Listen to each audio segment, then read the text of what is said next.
Сегодня специалисты предприятия «Газпром-Трансгаз Ухта» приступили к установке понтонного моста через реку Печора.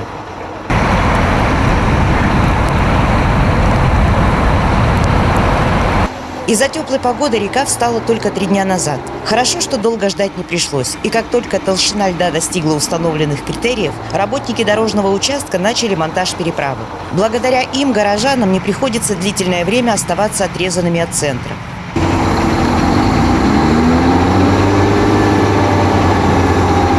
У них уже годами отработанная технология. Первые 6 блоков собирают на берегу, а затем при помощи бульдозеров сталкивают воду и закрепляют.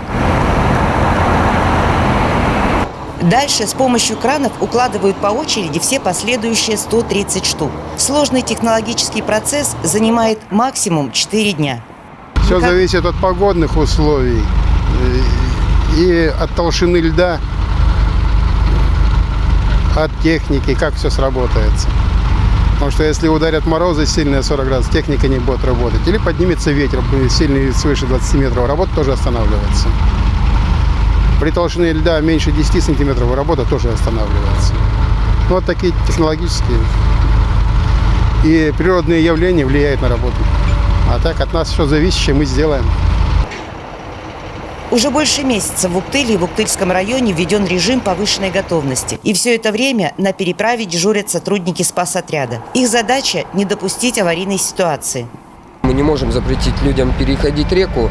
Нам приходится всячески обезопасить их. И для этого нами намечена была тропа, по которой более-менее можно пройти через реку Печору. Да, действительно, несмотря на короткие сроки установки понтонного моста, многие уктыльцы в силу разных обстоятельств спешат попасть на тот берег, не дожидаясь переправы.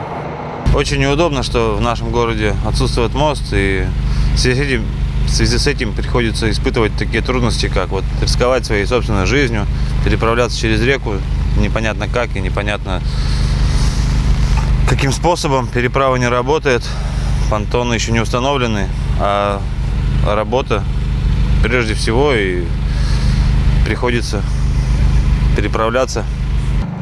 Такая ситуация повторяется ежегодно, и не только в зимнее время. Несмотря на опасность, о которой предупреждают спасатели, люди вынуждены рисковать своей жизнью, потому что другого пути нет. Авиасообщение не каждый день, да и записаться на рейс не всегда возможно из-за наплыва людей.